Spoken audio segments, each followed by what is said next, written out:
Shri Gurubhyo Namaha. Shri Madhwa's Parents and Birth is the second chapter in the life and teachings of Shri Madhwacharya by C.M. Padmanabhacharya.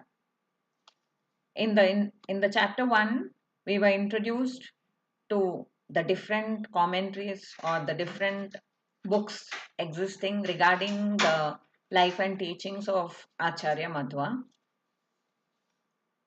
And now, a sincere attempt to look at the actual story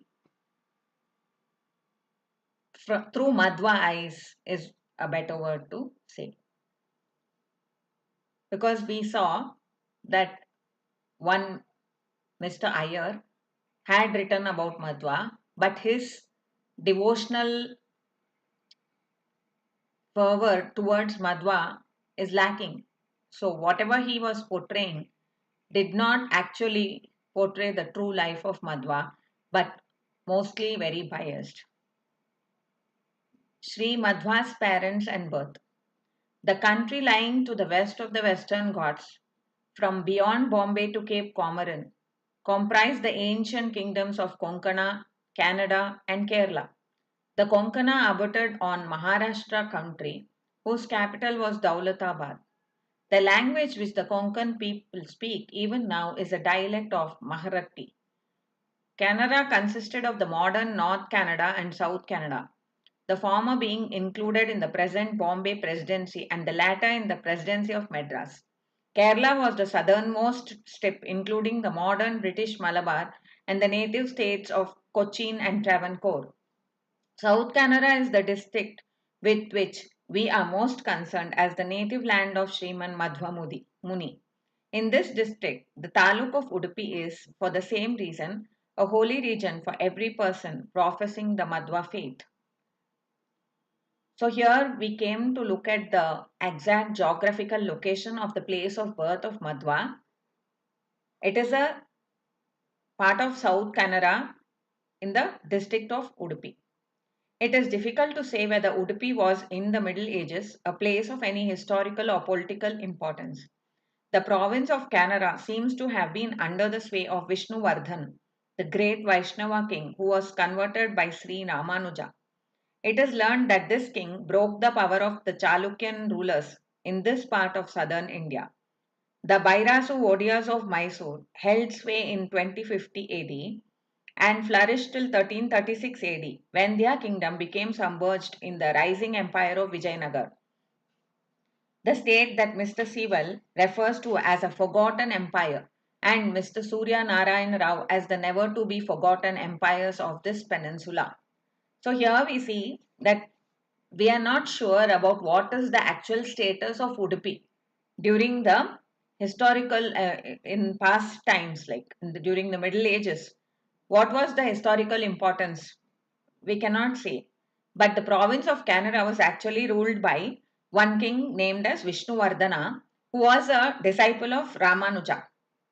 This king, how did he get power here is what they're saying, that he broke the power of the Chalukyan rulers in this part and started ruling here.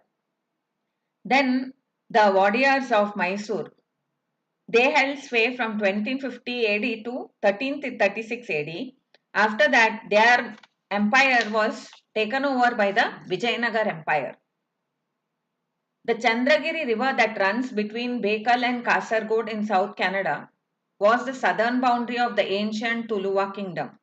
It is a magnificent stream in the rainy season. Tradition forbids Nair women of Kasargod crossing this river. So the location of the place that Madhwa was born is South Kannada, and that is located in the southern part of India. There is a river by name Chandragiri which is running between Bekal and Kasargod in South Kannada. They are all part of the Tuluva kingdom. It is very, very magnificent during the rainy season. Tradition usually forbids the Nair woman of Kasargod to cross the river because of the heavy flow of water. 8 miles north of Kasargod is the ancient town of Kumbla, now a railway station situated close to the sea on a peninsula. It was a place of great importance at this time, though it is now much decayed. It was the headquarters of a chieftain whose descendants are now in receipt of a small government pension under the titular name of Kumbla Rajas.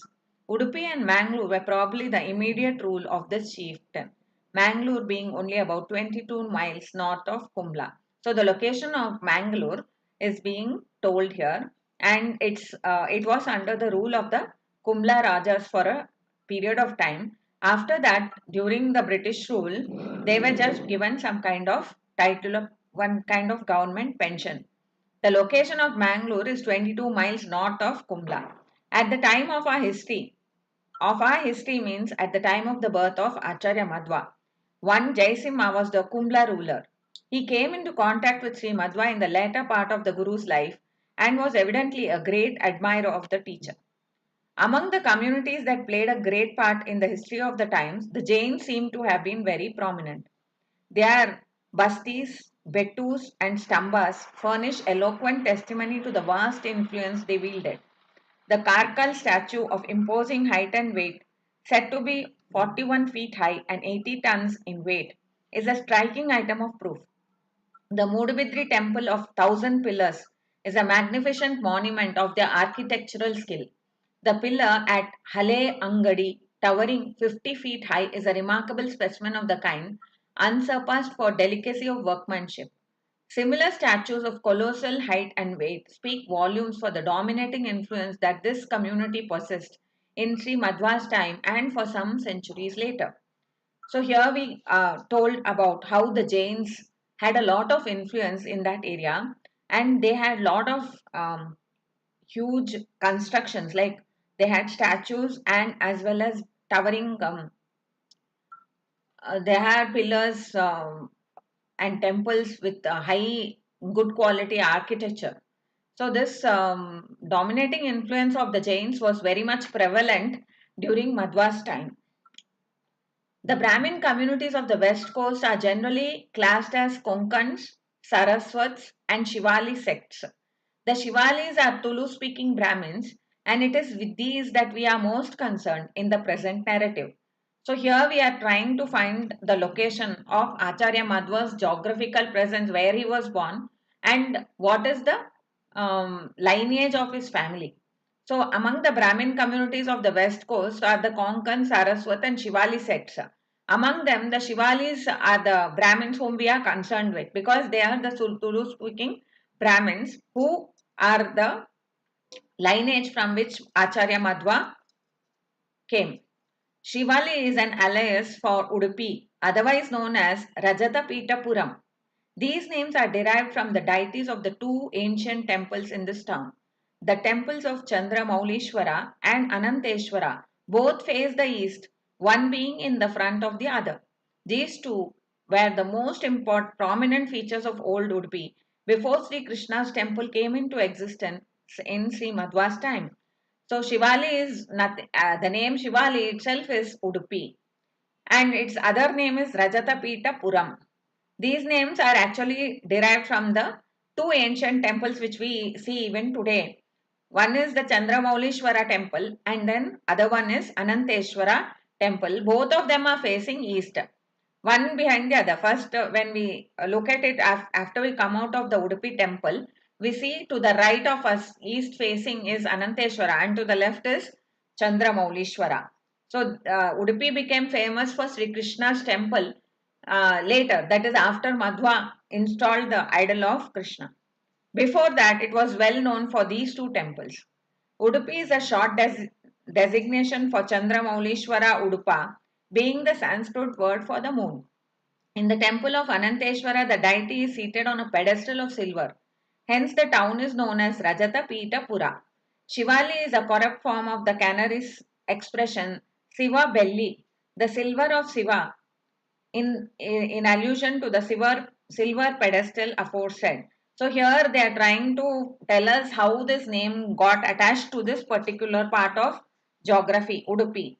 Because Chandra Maulishwara, Udupa, being the Sanskrit word for the moon. Udupa is the name for the Sanskrit word for moon. Based on that, this Chandramaulishwara, because he bears the moon on his head, the name Udupi came to be. At the same time, why did Rajatapita come to be as the name? For that they are saying Ananteshwara deity is placed on a pedestal of silver, and silver is Rajata. So Rajatapita Pura was another name for this. And why Shivabelli became Shivalli.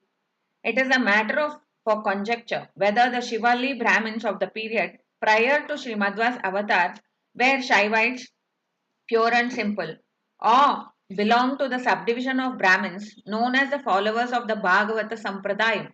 It is very likely that a large section belonged to this class. So, at the prevailing time before Madhwa's birth, the Shivali Brahmins, they were either Shaivites or they were Bhagavata Sampradaya followers. So, Bhagavata Sampradaya followers are those who have 5 deities to worship. Even now, this subsection of Brahmins follow the Bhagavata Sampradayam. Following the Bhagavata Sampradayam is found in large numbers in various parts of South Kannada.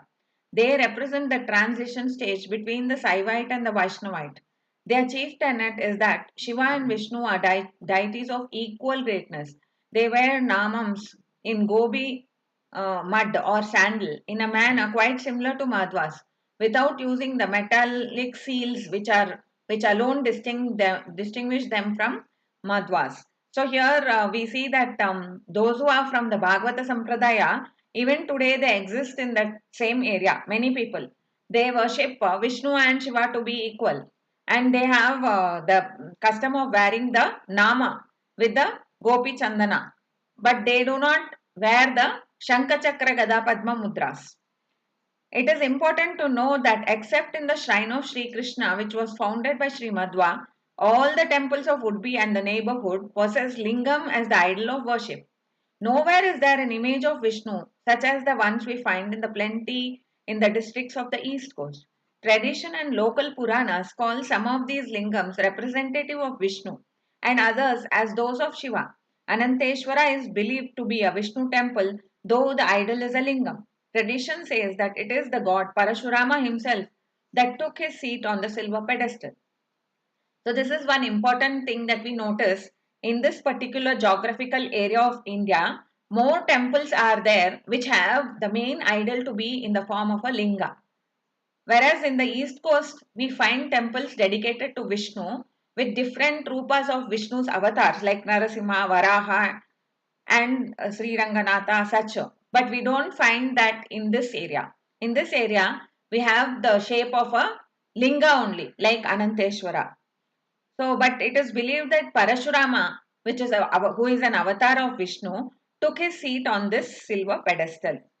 Rajata Pita Pura. If we observe the ritual of worship still obtaining in the temples, whether the idol be Vishnu Lingam or Siva Lingam, we are struck by the circumstance that the procedure, methods, and recitations are not those regulated by Pancharatra, but by the Agamas.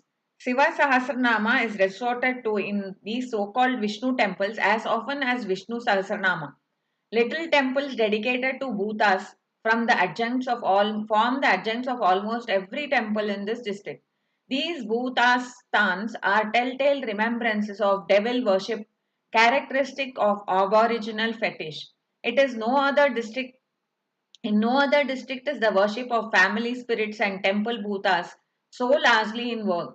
Their propitiation on every conceivable occasion, auspicious and inauspicious, being universally deemed an indispensable duty. So here it is very confusing to the people in the sense that they are reciting Shiva Sahasranamam as many times in Vishnu temple as much as they even recite Vishnu Sahasranama.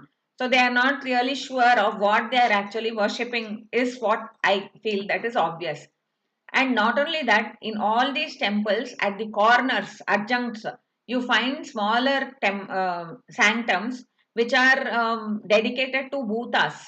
So these bhutas are the telltale remembrances of devil worship, like devils, or rather, the deities of the nether worlds. They are also worshipped in this area more than in any other place. And not only that, every family has they have this They have to actually worship it. It's like a duty for them that certain days they have to do the worship, be it a good thing, auspicious event or not, they have to do it. Like whatever inauspicious events also they do the worship, otherwise also they do it. In corroboration of the view that the Bhagavata Sampradaya had a strong footing, it may be observed that this is the sect that holds possession of most of the ancient temples and officiates therein even now. The very nomenclature of some of the deities is significant. The deity in Koduvuru is known, for instance, as Shankara Narayana. In other places, it is Hari Hara. It is very often thus a combination of Vishnu and Shiva in some paraphrased shape. So, because the Bhagavata Sampradaya people believed that Vishnu and Shiva are the same, so what they did, they used to call the deity in the temples with both names. For example, in Kuduvuru, they were calling the deity as Shankara Narayana, and in some places Harihara Kshetra and stuff like that. So it does not appear that the Vishishta Advaita creed of Sri Ramanuja ever secured a foothold in Parashurama Kshetra. Through this succession from Sri Shankara's faith affected the Chola country a great deal and parts of Karnataka too. Srirangam and Kanjivaram were the centers of Sri Vaishnava propagandism, but its echo was very feebly heard beyond the mountain barrier of the Western Ghats. After all, Sri Madhwa, Ramanuja did not precede Sri Madhwa by more than a couple of years, 100 years. So here they are talking about how Vishishta Advaita did not obtain any kind of hold in this South Kannada region, though it had affected through other places like Srirangam, Kanjivaram, and other places. They were quite strong, strongholds of the Shankara succession. In Parashurama Kshetra, this faith did not take much hold because, firstly, Ramanuja did not precede Madhva by more than 200 years. He was very, very recent. And the huge barrier of the Western Ghats was like a big barrier which stopped people from moving to and fro. Now we may not even feel that that is a big barrier because people go there in one day and come back in a day or even less than that. So that barrier of the Western Ghats, the physical barrier, was a very big insurmountable barrier in those days, and that caused um, uh, this kind of spread of the particular faith to be more extensive. The only compromise that took place in pre-Madhva days between the Saivite and the Vaishnavite was the reform of Bhagavata Sampradaya. These adopted some Vaishnava ideas in ceremonial observances and paid a special regard to Ekadashi. So here we see that only one slight reform was there in the Bhagavata Sampradaya, where they took some Vaishnava ideas and put them into the rituals that they were observing, and at the same time they gave a special importance to Ekadashi, which is a Vaishnava Sampradaya. The parents of Sri Madhwa probably belonged to this sect of Brahmins.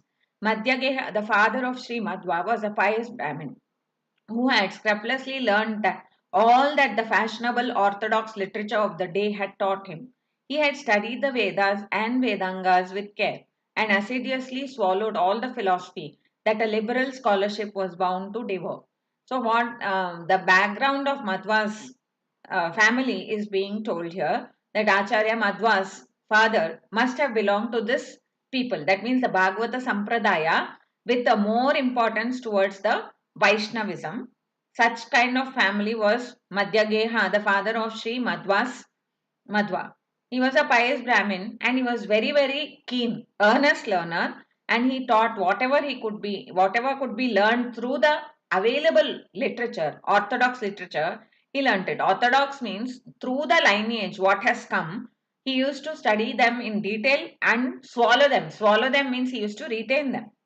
Whether the learned Brahmins of the day worshipped Hara or Harihara, whether their practices were those of Saivites or of Bhagavatas, their philosophy was at this time the Advaita of Sri Shankara. Monism was the official creed, so to say. There was no other philosophy that had disputed its soundness and its way. Pandits who cared for reputation studied the Advaitic literature commonly referred to as a lakh and a quarter granthas and digested and assimilated as much of them as possible into their thought. So here, during the time of previous to Acharya Madhwa's birth, the Brahmins of those days they were worshipping Hari or Harahara, Harihara, and whatever their actual method or practice of ritual was, it could be Saivites or Bhagavata Sampradaya, but the philosophy is the same. What was the philosophy? It was the Advaita of Sri Shankara, that is monism, and that was the only philosophy that was rampantly observed by everyone. That's what is being told here, and all reputable pundits were tested, they studied, and they got certified as great scholars in that particular line. But a succession was gradually in formation. Sri Sankara's monism was no doubt accepted without open protest, but a vague feeling of unrest was slowly taking shape. The Upanishads, the Bhagavad Gita, and the Brahma Sutras were no doubt assumed to inculcate the unreality of cosmos and the reality of Parabrahman alone. But in the prevailing harmony of thought, a jar of dissent was becoming feebly audible. It was probably the distant echo of the Reformation in the Chola kingdom, or maybe it was an instinctive feeling of protest due to the inherent tendencies of devotional minds. So just before Acharya's birth, it has come to know that all these Brahmins who were following either Shaivism or Vaishnavism, but they were observing the Advaita, that is philosophy of Shankara, slowly in their minds, they had a kind of seed which was giving them a feeling of unrest. Whenever they were studying their texts of Advaita, they were feeling about what is the Upanishad saying, what is the Bhagavad Gita saying, what are the Brahma Sutras saying. Are they really telling us that that the world is an illusion? Are they really telling us that the Parabrahman is the only entity that exists?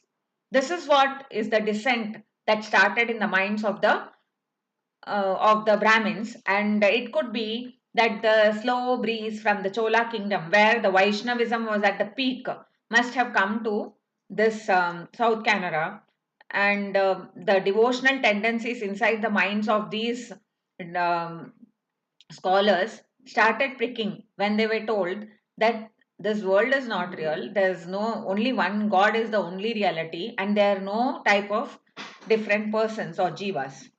So, some renowned scholars of the day spoke out their mind in the matter. They said that the technical self realization forming the be all and end all of Sri Sankara's creed was a delusive mirage absolutely beyond reach. They adverted to the blasphemy lurking in the idea of the Jiva and Brahman being regarded as one, the emotional craving of the human mind to go down upon the knees before a loving and forgiving Father and pour forth prayers of devotion unto Him asserted itself so powerfully so as to throw the cold intellectuality of monastic identity into shade. So, here what we see is that what were the people who were feeling this kind of dissent doing? They were thinking to themselves, this technical self realization that the monism proclaims, that when you come to know the real knowledge, you come to know that you are not existing and only God is existing. That is what they mean, that there is only one reality and that is God. But they said that this is a delusive mirage, because what is a mirage? It is something which is unreal. It is not real and it can never be reached. However far you walk in the desert, you cannot find water in the mirage, though it appears to be there. The same way, in this kind, when there is no truth in that matter, how can you find the truth? They adverted to the blasphemy lurking in the idea. Means they said that it is really a blasphemy. Blasphemy means a great sin. That you have to say that the Jiva and Brahman are the same. How can they be same? What is the emotional craving of human mind? When you go to the geographic locations with towering mountains, or when you go to the ocean shores where you can see the vast waters and the way which the waves lash against the shores, don't you realize that there is someone who is much more greater than you? And you want to fall down at your feet and beg for him to grace you. That is what they felt, the emotional craving to venerate the creator of all this wonderful world. So they, because it was inside that, the very powerfully they were feeling it, That time, what did they do? They wanted to throw out this cold intellectuality. That is, intellectuality means from the mind, they just think about it. Okay, this is how it is. That is, God is not, God is only one reality. All the people here are all images of God who are just come out of his ignorance. Whereas this is kind of thing that they didn't want to agree to, because they believed in the all powerful nature of God, which also is proclaimed by the Vedas. Once this has done, once they got into it, they started to throw the monastic identity into shade. Means they did not want to listen to the Advaitic scholars who were proclaiming the identity of the Jiva and the Paramatma. The news got abroad that some learned men, such as the guru of Purushottama Tirtha, alias Achyuta Prekshacharya, had whispered with their dying breath a peremptory injunction to their shishyas not to practice soham, because the attainment of Godhead inculcated thereby was an impossibility. So during the time of Purushottama Tirtha, he who is also known as Achyuta Prekshacharya, they had they had listened to their guru when he was dying. See, that is most important here, that Achyuta Preksha was told by his guru on his deathbed that do not follow the Advaita Vedanta. Do not practice the Soham Upasane. Soham means I am only God, I am Him, is what is the Soham says, which is not right, he told him. Don't practice that. Try to understand that God has innumerable auspicious attributes and do the upasana of such a God. At the deathbed, if one says something, that must be something which is very much believed by them, not to mislead anyone, but to reveal the truth that he has found for himself. So that becomes very important. Now, these were signs of unrest. The public mind was in a state of tension and suspense. The waves were evidently heading for a storm. The vague sense of dissatisfaction, a consciousness that something was wrong somewhere, that some screw was out of joint, perplexed men's minds day by day. Doubts and misgivings were slowly gaining volume and strength.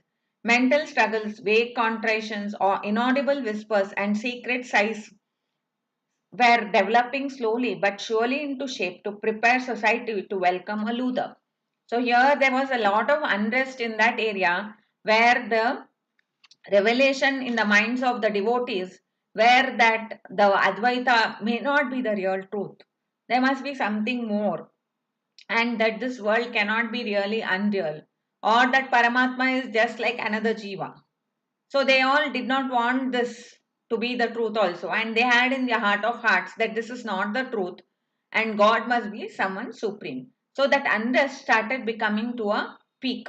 It may be that the unrest was not entirely due to the doctrinal heresy of Advaita, but to moral and ritualistic heresies also.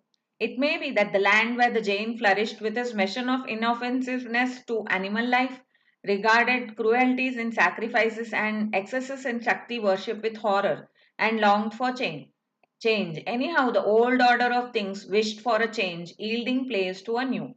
So we see that there were so many reasons for the necessity of a new advent of a new ruler of the philosophy, or the new director of the philosophy, who would show the right method of understanding the Vedas. The reasons could be many, but the fact is that the people were really wanting earnestly to listen to the real interpretation of the Vedas. Madhyageha Bhatta was evidently a prototype of this restless class. He was rather skeptical about Soham. He turned all his attention to Itihasas and Puranas, studied Bhagavata and Mahabharata, and spent his time in expounding these to the best of his lights to large audiences. This Puranic learning, especially his scholarship of Mahabharata, earned for him the revered designation of Bhatta. So Madhyageha became Bhatta because he was very much keen on studying the Mahabharata and also extolling the greatness of that Grantha and actual historical stories which have the imports in the Vedas. So he studied them in detail and then he started expounding them. He also earned the title of Bhatta and he became Madhyageha Bhatta. But the actual thing is that the true name of Madhyageha Bhatta remains unknown. The meaning of this word conveys the idea that he was the occupier of a central house in the village Naduvantilaya is the Tuluva designation. Nadilaya is also the name referred to the middle house. This Pandit was evidently named and referred to with respect to the situation of his house. The veneration in which he was universally held caused people to call him by roundabout designation out of respect. Madhyageha Bhatta was neither a prodigy nor a recluse. He believed in the Smritis and Puranas and cordially adhered to the duties promulgated therein. He maintained a household on the lines laid down by law for a Hindu follower of Grihastha Ashrama. He minutely adhered to his duties, faithfully observed the fasts, performed the ceremonies, and scrupulously attended to guests. In short, he was an ideal householder of orthodox habits. In belief, as observed already, it does not appear that he was warm or enthusiastic over an impersonal Brahman or an illusion creating Maya. He had his doubts about monastic dogmas and he kept these doubts to himself. He believed in God and worshipped him with genuine piety. So, we are being told about Madhyageha Bhatta and his lifestyle. What was he doing? He was neither a prodigy, means he never came out into the open and immediately said that he knows what is the actual truth hidden in the Vedas. Neither was he a recluse. He used to come out, but he used to be quite orthodox, means he used to follow the methods that were already laid down. So, Smritis and Puranas were dictating what a person has to observe when he is in Grihastha Ashrama. So, Madhyageha Bhatta used to exactly adhere to them, doing the fast as prescribed, performing the ceremonies, and attending to the athitis. He was like an ideal householder. At the same time, he did not believe in an impersonal Brahman. Impersonal Brahman means what the Nirguna Brahman of the Advaita. And he did not believe in the illusion creating Maya, which is also part of the Advaita philosophy. So, what did he believe in? He believed in God and worshipped him with a genuine piety. He was really earnest in his devotion. This Brahmin was not a mendicant Vaidik as might be supposed. He owned some lands which were tilled for him by tenants, kept bullocks and cows in a stall, and had enough to live upon as a respectable villager. But his means did not keep him always above want. He was occasionally led into embarrassments that compelled him to incur monetary liabilities. So, a mendicant Vedic is a person who lives only on alms. But Madhyageha Bhatta was not of that kind. He had lands which were tilled by tenants. He had bullocks and cows also, and his earning was mostly enough for him, but sometimes during times of need he used to borrow money, and those when he could not return it, it became like an embarrassment. Adding to these petty troubles, poor Madhyageha had to encounter some serious calamities. He had two sons born and both of them had died as infants. He had only a girl left. The strong conviction that salvation was out of the question without a son to perpetuate the lineage borne down upon him like a nightmare, so much so that he felt life to be an utter void without male issue. From his village, Pajakashetra to Udupi, it was a walk of some hours, but he regularly repaired to the latter place to worship in the great temple of Ananteshwara and pray for the blessing of a son. He prayed to the deity day after day for 12 long years, praying for an esteemed son endowed with divine qualities. So here we see that Madhyageha Bhatta had to suffer some serious calamities. Two of his firstborn sons were they died as infants, and there was one girl left. But during the times when there was a strong thought in the minds of the people that only the male person can be able to remove all the sins of the parents and bring them great honor after they leave the body. So he prayed to Ananteshwara. So they are saying here Ananteshwara was quite a distance from Pajaka Kshetra. Nowadays we travel by car or van and so we find the distance to be smaller, 15 to 20 minutes. But if you were to walk down the same place, it would take around an hour and a half. And this he used to do every day for 12 long years without a break. all the time when he reached Ananteshwara, he used to pray to the Lord to give him a good santati who was of very good, honorable nature. So here we find that he longed for a son as eminent as Parashurama, the founder of the Kshetras of the west coast and capable of commanding the respect of gods and men. A merciful providence listened to his earnest prayers and said, "Okay." On a grand occasion when people had assembled in large numbers at the temple and were engaged in celebrating a festival, it being the half-yearly change of the solar equinox, a great announcement was made by a devotee. This man got to the top of the tall flagstaff pillar in front of the temple and predicted, as one possessed, that by the grace of Ananteshwara, Vayu would appear as an avatar long amidst them for purifying religion.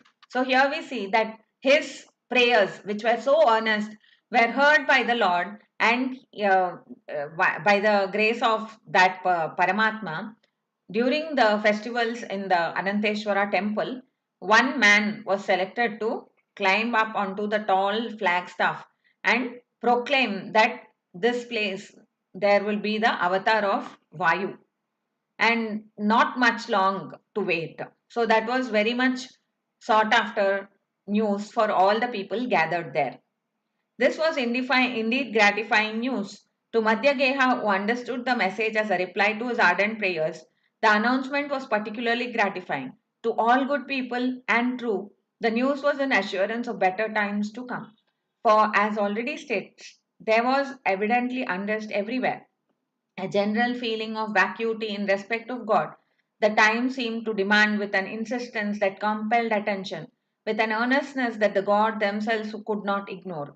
That a hero should be born, a hero capable of storming the old forts and citadels, and giving good men and true the peace and solace by a bloodless reformation.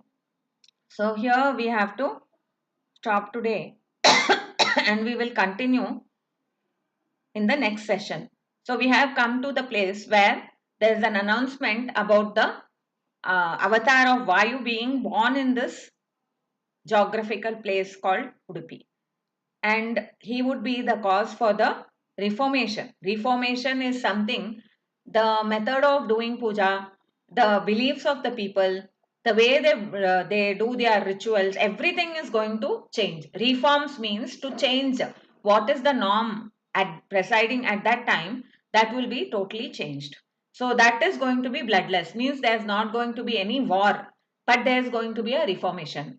Acharya is going to be born. So that's what they say. Srimad Madhwa says that the gods themselves appeal to Vishnu, who thereupon ordered his Bhakta Vayu to go down as an avatar and accomplish the sacred mission. So this is avatar of God of Vayu happened not just because of Madhyageha Bhatt's prayers or the prayers of all the Vaishnavas gathered there or in Udupi, but because the gods themselves appealed, means the deities like Indra, Rudra and other people have also asked.